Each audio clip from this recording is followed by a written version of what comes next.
Écoutez, je déteste être porteur de mauvaises nouvelles, mais les coûts liés au business Amazon FBA augmentent. Les événements de l'année dernière ont fait des ravages sur les chaînes d'approvisionnement à travers le monde et des changements de demande au changement de coûts en passant par les perturbations des transports. Alors tous ces aléas ont abouti à une tempête parfaite, ce qui signifie que vous allez payer plus pour les produits que vous vendez sur Amazon et généralement en ligne. Et bien dans cette vidéo, je vais détailler toutes les raisons qui ont conduit à cet événement et tout aussi important, quelles sont les actions que vous pouvez mettre en place pour y faire face. Bonjour à tous, si c'est votre première fois sur cette chaîne, bienvenue.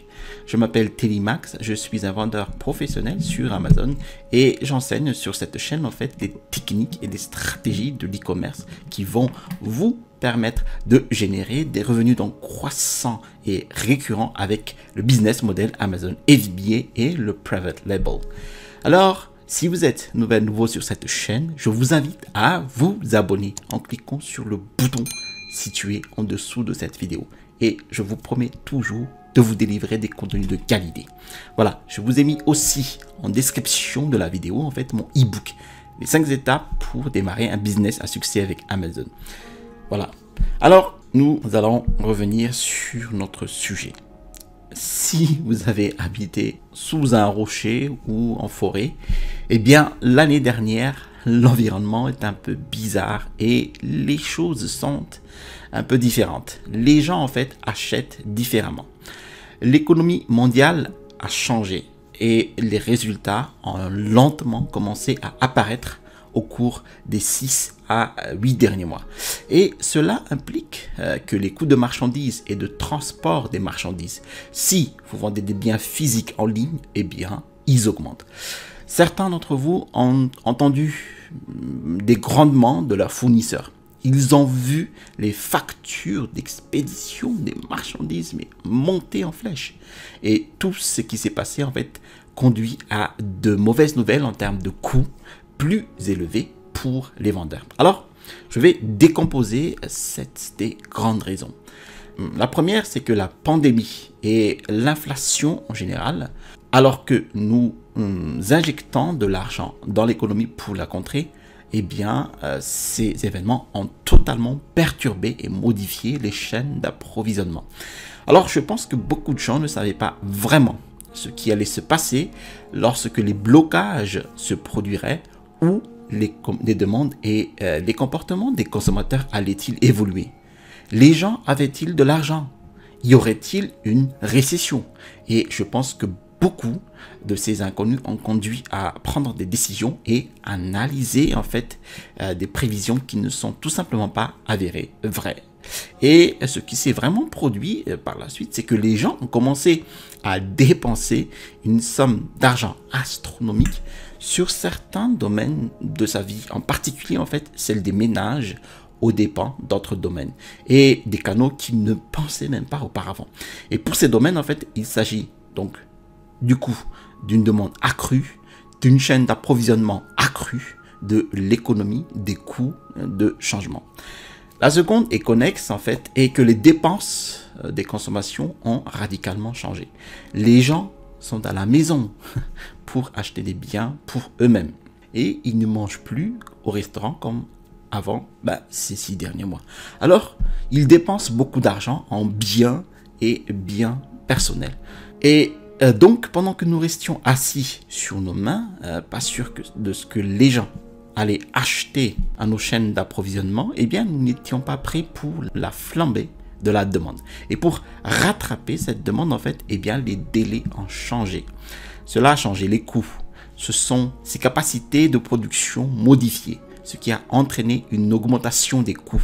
Et en raison de l'économie de l'offre et de la demande, deux choses se sont produites. Alors, premièrement, les matières premières augmentent. Donc, tous les intrants, qu'il s'agisse d'aluminium, de métaux, qu'il s'agisse de plastique ou de résine, les éléments qui entrent dans la fabrication même de produits, eh bien, ceux-ci ont tous augmenté à mesure que les approvisionnements se sont resserrés. Les parties finales créées et intégrées en fait en conséquence ont également augmenté. Alors, les pièces sont plus difficiles à trouver, ils sont plus chers et les matières premières qui entrent dans la fabrication ont augmenté. Ensuite, le cinquième est que les délais ont augmenté. Si vous voulez des marchandises et que vous les voulez dans les délais précédents à la crise sanitaire, la crise mondiale là, eh bien vous allez devoir payer beaucoup plus cher pour les obtenir dans ce délai. Et il y a beaucoup de pièces, par exemple, dans l'univers électronique qui prennent maintenant 30 semaines ou plus à les obtenir. Par exemple, la livraison d'un pick-up Ford F-150, par exemple, est énormément retardée à cause de pièces électroniques d'une valeur de 4 dollars qui entrent dans une carte. Alors, ces types de délais ont considérablement modifié non seulement le coût, mais aussi la disponibilité des produits pour répondre à cette demande. Et les deux derniers concernent les coûts fixes. Alors, si vous faites des affaires en Chine, par exemple, eh bien, le taux de change du RMB, donc le renminbi, la devise locale, par rapport au US dollar américain, en fait, est devenu négatif d'environ 8%. Donc, vous payez votre fournisseur en dollars américains. Bon, ils convertissent cela en renminbi. Et le résultat est que ce dollar américain, en fait, que vous leur donnez vaut 8% de moins. Donc, les gars, ils veulent augmenter leur prix pour compenser cette dilution de la valeur de leur monnaie par rapport au dollar que vous leur donnez.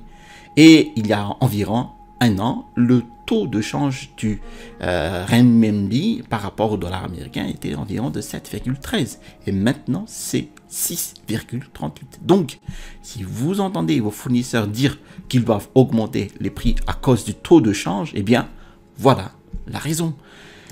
Et enfin, le fret maritime est absolument ridicule. Nous avons vu récemment, en fait, dans les gros titres, le canal de Suez bloqué par un porte-container.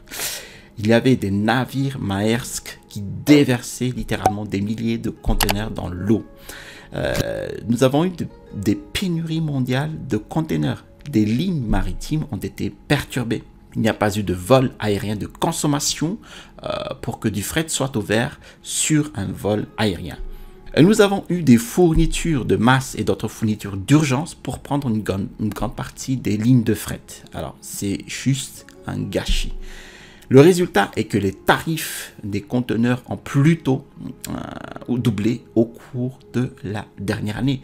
Il y a environ 12 mois, je payais environ 4000 $ pour un conteneur complet de 40 pieds. Et en janvier, il n'y a pas si longtemps en fait, eh bien ce même conteneur m'a coûté 7000 $. Mes devis récents sont maintenant de 9000 $ et plus pour obtenir un conteneur de 40 pieds.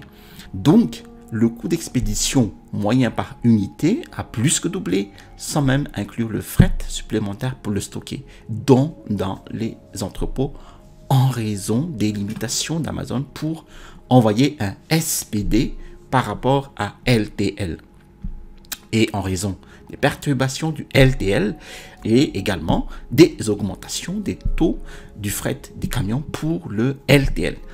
Alors les frais de transport augmentent donc. Voilà donc une mauvaise nouvelle en toile de fond dans les éléments qui vous aident à comprendre pourquoi le coût de vos produits auprès des fournisseurs augmente avec tous les coûts accessoires, les coûts logistiques pour expédier le stock et déplacer ces marchandises vers leur destination finale où vous pouvez les vendre aux clients. Alors, faisons quelque chose quand même.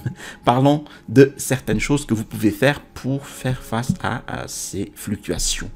Le premier, et je pense que l'un des plus importants, est un point que je prêche beaucoup sur cette chaîne, est de se concentrer sur la création de marques propres, le private label. Et je rajoute la vente en premium ou à un prix plus élevé en fait. Lorsque vous n'êtes qu'un vendeur lambda qui n'apporte pas beaucoup de différenciation, qui n'a pas de proposition de vente unique, qui n'a pas de bonne photographie de produit, de bons visuels, une bonne image de marque, vous finissez par jouer au jeu des prix des matières premières. Et chaque fois que vos coûts de matières premières augmentent, vous ne pouvez tout simplement pas l'absorber parce que vous êtes en concurrence sur les prix. Mais lorsque vous vous concentrez sur la marque, vous avez beaucoup plus de marge de manœuvre pour augmenter votre prix ou de vendre à des marges plus élevées, de sorte que même une augmentation de coût de 10, 15, 20% ne fait pas complètement en fait dérailler votre stratégie. D'accord? Alors la deuxième chose que je dirais est de vendre les produits à plus de 25. Alors ici je dis peu importe, hein, 25 euros, 25 dollars. Je vais prendre comme référence 25 le dollar, donc 25 dollars. Et pour la suite aussi, vous pouvez toujours prendre la devise euro-dollar. Alors, il est très populaire dans l'espace Amazon, en fait, de se concentrer sur ce prix de 15 à 25 dollars. Et la raison étant que vous pouvez trouver des produits allant de 1 à 3 dollars. C'est bon marché de placer un bon de commande. C'est un peu plus petit. Et en général, il est plus facile de jouer dans ce jeu. Mais le problème est que vous avez très peu de marge en termes de coûts publicitaires ou d'absorption des coûts, en fait, comme nous l'avons vu ici. Et lorsque vous vendez au-dessus de 25 dollars, vous disposez généralement d'un montant en dollars de profit brut plus élevé que vous pouvez utiliser pour absorber ou fléchir un petit peu pour au-dessus pour gérer ces augmentations de coûts. Alors le troisième est que vous devez vous impliquer fortement dans votre chaîne d'approvisionnement. Lorsque votre fournisseur en fait vient vous voir et vous dit bon, moi j'ajoute une augmentation de 20% des coûts parce que mes coûts augmentent. Bon, vous devez comprendre ce qui a conduit à cette décision, à la fois pour valider, comprendre et, bon, espérons-le, aider à résoudre le problème avec votre vendeur. Alors, obtenez une nomenclature. Quelles sont les pièces qui entrent dans la création de votre produit? Alors, s'il s'agit de beaucoup d'aluminium, alors vous devez garder un œil sur le prix de l'aluminium et voir si cela correspond au coût que votre fournisseur vous propose. Alors, s'il y a une pièce particulière pour laquelle le long délai de livraison a augmenté et que vous devez acheter sur le marché au comptant pour obtenir vos anciens délais de livraison, pouvez-vous trouver cette pièce vous-même ou aider votre fournisseur à identifier des alternatives qui ne coûtent pas autant et qui n'ont pas le même délai? Vous devez comprendre en profondeur la taille de votre produit. Pouvez-vous économiser de l'argent sur la taille? Pouvez-vous réévaluer la taille de votre carton principal et de vos emballages? Pouvez-vous trouver de nouveaux partenaires d'expédition qui vous offrent plus d'efficacité? Pouvez-vous négocier avec UPS pour obtenir en fait l'article à meilleur tarif lorsqu'il arrive aux États-Unis et en Europe? Pouvez-vous parler à votre entrepôt, lui faire savoir que vos coûts ont augmenté aussi de 20% et que vous avez besoin d'eux pour vous aider à relever certains de ces défis avec les coûts de stockage et les coûts d'admission? Alors, il est temps de faire preuve de créativité. Il est temps en fait de vous impliquer profondément dans tous les mécanismes et nuances de votre chaîne d'approvisionnement en fait, afin de pouvoir aiguiser un petit peu vos esprits, de vous associer aux différents éléments de la chaîne d'approvisionnement et de voir ce que vous pouvez faire en termes d'efficacité et de réduction de coûts justement. Et lorsque les choses se compliquent, vous devez creuser et être intelligent pour absorber et réduire certains de ces dépenses que vous serez amenés à traiter. Alors le quatrième est quelque chose que j'aime faire avec chaque nouveau fournisseur, bon, c'est de mettre en place en fait des manufacturing agreements ou accords de fabrication. Alors mes accords de fabrication comportent de nombreux aspects légaux, mais il y a un élément central et probablement le plus important qui est que j'exige que le fournisseur me prévienne des mois, donc voire 6 mois à l'avance en cas d'augmentation des coûts. En fait, cela me permet de planifier mes ajustements de prix justement à l'avance. Si je vends à des détaillants pour lesquels j'ai une emprise sur une carte spécifique et que je n'ai pas la possibilité d'augmenter mon prix, eh bien cela me donne ce délai et cette flexibilité pour anticiper justement et ajuster le prix. Cela oblige aussi le fournisseur à être très attentif au fait qu'il ne peut pas simplement répercuter vos coûts passer sur vous. Il faut que ce soit planifié, que ce soit stratégique, que ce soit un effort aligné qui se déroule dans le temps. Les accords de fabrication peuvent donc être essentiels. Et la dernière chose à faire, en supposant que votre trésorerie le permette, et de passer des commandes plus importantes afin de disposer de plus de temps, de commander des containers complets et d'avoir plus de poids dans les négociations avec vos fournisseurs.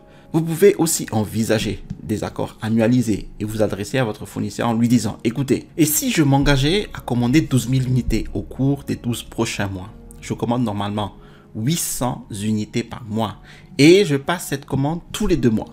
Et si je passais des commandes en gros sur 4 à 6 mois et que je m'engage auprès de vous à en commander 12 000 pièces par an, alors pouvez-vous réduire le prix en faisant cette démarche? Donc, qu'il s'agisse de se concentrer sur la marque, ce qui vous donne la possibilité de vendre un produit haut de gamme dont le prix est un peu plus élevé que 40 $ par exemple, de s'impliquer dans l'amélioration de vos produits et de comprendre tous les éléments de votre chaîne d'approvisionnement, de conclure des accords de fabrication qui structurent la façon dont les prix peuvent être fixés ou de chercher en fait à optimiser les volumes et à tirer parti des activités pour réduire vos coûts.